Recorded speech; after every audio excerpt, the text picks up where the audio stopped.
Taarifa mbaya kuhusu Chama cha Demokrasia na Maendeleo imetikisa nchi ya Tanzania na Afrika kwa ujumla.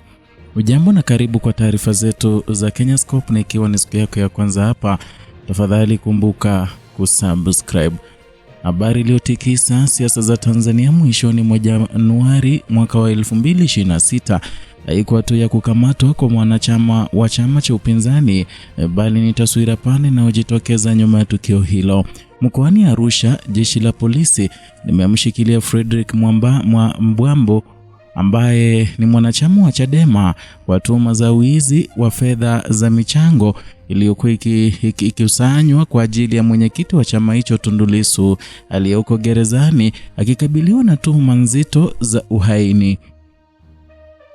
Ndani ya taarifa ya mamlaka ya usalama iliyotolewa Januari tarehe 28 mwaka huu, taifa lilipata ujumbe unaobeba uzito zaidi ya jalada moto moja la jinai. Ilikuwa ni kumbusho kali kwamba katika Tanzania ya sasa, mstari kati ya uhalifu wa kawaida na mapambano ya kisiasa umefutika kwa kasi ya kutisha.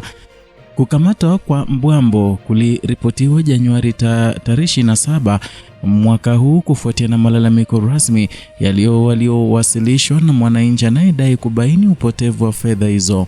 Polisi walieleza kuwa uchunguzi wa awali unaonyesha kuwa michango ilikuwa ikikusanywa kupitia namba za simu za kampuni tofauti za mawasiliano kabla ya fedha hizo kuhamishiwa kwenye namba nyingine mbili, moja ikihusishwa na kampuni ya Tanzania na nyingine ya nchi jirani.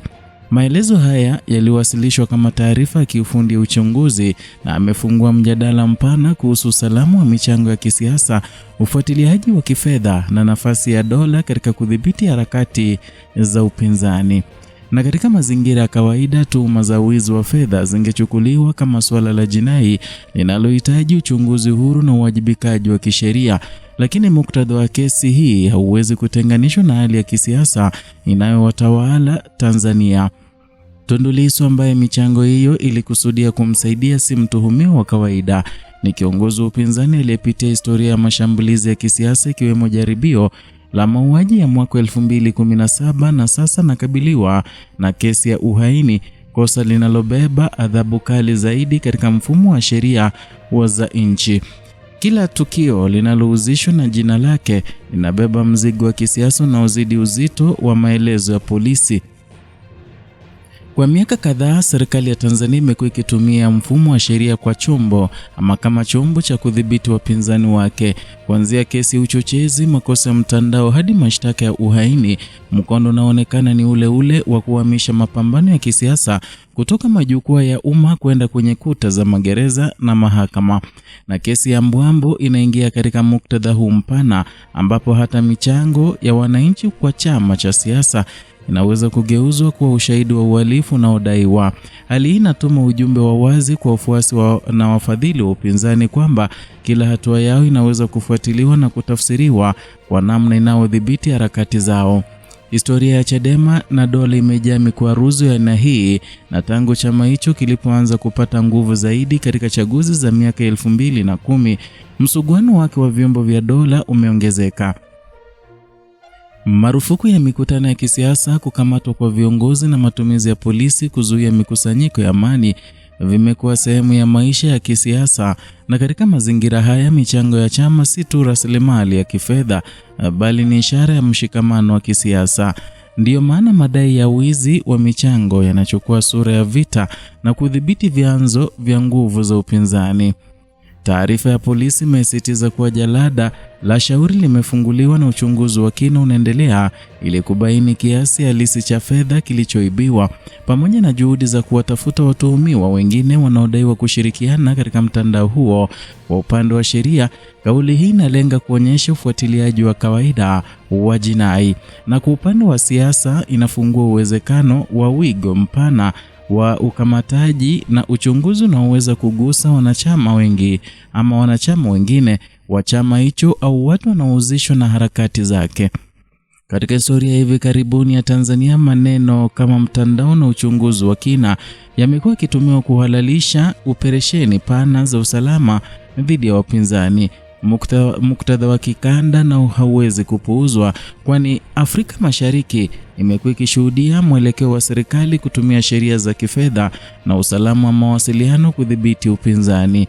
Ufuatiliaji wa miamala ya simu, ushirikiano wa kampuni za mawasiliano na vyombo vya dola na matumizi ya hoja za kuvuka mipaka vimekuwa zana mpya za kisiasa za udhibiti. Kwa Tanzania ambako matumizi ya simu za mkononi katika miamala ya kifedha ni ya kila siku, hatua yoyote ya kuhusisha michango ya kisiasa na uhalifu wa kifedha inaleta athari za kutisha kwa haki ya kushiriki katika siasa. Kwa ngazi ya kimataifa, masuala haya yanagusa moja kwa moja mijadala ya haki za kiraia na uhuru wa kisiasa. Mashirika ya haki za binadamu yamekuwa yakifuatilia kwa karibu mwenendo wa kesi za kisiasa Tanzania, hasa pale mashtaka yanapohusisha makosa mazito kama uhaini. Washirika wa maendeleo na wafadhili wa kimataifa wanaofadhili sekta ya afya, elimu na utawala bora hawawezi kupuuza dalili za kuanguka kwa misingi ya uwazi na uwajibikaji. Na kesi ya Mbwambo, ingawa inaonekana kuwa ndogo katika ngazi ya fedha, ina uzito mkubwa katika taswira ya nchi inayoheshimu au inayodhibiti uhuru wa vyama vya siasa. Ndani ya Tanzania yenyewe, athari za kijamii za matukio kama haya zinaonekana katika kuongezeka kwa hofu na kujisitiri kwa wananchi. Wale wanaotaka kuchangia harakati za kisiasa wanalazimika kujiuliza kuhusu usalama wao wa kisheria na kifedha.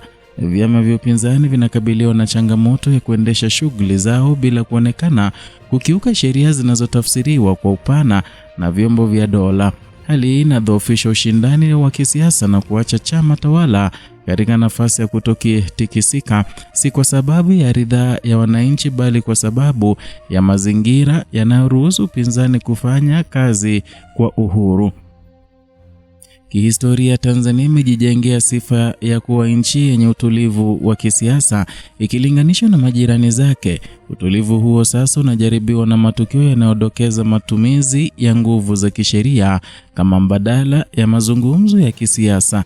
Kila kesi inayohusisha upinzani na vyombo vya dola inachonga kumbukumbu mpya katika historia ya taifa, kumbukumbu inayouliza kama utulivu huo unalindwa kwa haki au kwa hofu. Na kesi ya Mbwambo inaingia katika mfululizo huu wa matukio yanayobadilisha maana ya utawala wa sheria kutoka ngao ya raia kwenda silaha ya kisiasa. Mwisho wa simulizi hili unabaki kuwa mzito na wenye kutia wasiwasi kwamba Tanzania inapoendelea na mkondo wa kuchanganya siasa na jinai, hatari si tu kwa wahusika wa kesi moja bali ni kwa mustakabali wa demokrasia nzima. Kimya cha wananchi mbele ya matumizi haya ya nguvu kinaweza kuonekana kama tahadhari ya kujilinda, lakini kinaacha pengo ambalo dola ulijaza na kwa udhibiti zaidi. Hofu inapokuwa lugha ya siasa, uhuru unageuka kuwa anasa adimu. Na kesi ya Arusha ni ishara kwamba bila uwajibikaji wa kweli na ulinzi wa haki za kisiasa, taifa linaelekea kwenye mustakabali ambako kuchangia, kuunga mkono au hata kuamini katika mbadala wa kisiasa kunakuwa kosa linaloweza kugharimu uhuru. Na katika historia ya mataifa, njia hii haijawahi kuzaa amani ya kudumu, bali imeacha vizazi vikibeba mzigo wa kimya kilichokubaliwa wakati sauti zilipohitajika zaidi. Ni hayo tuliokuandalia kwa sasa kutoka hapa Kenyascope, channel yako pendwa inayokuletea taarifa hizi pamoja na zingine kwa kina. Zidi kuwa nasi kwa kutusupport, kulike na kushare video zetu.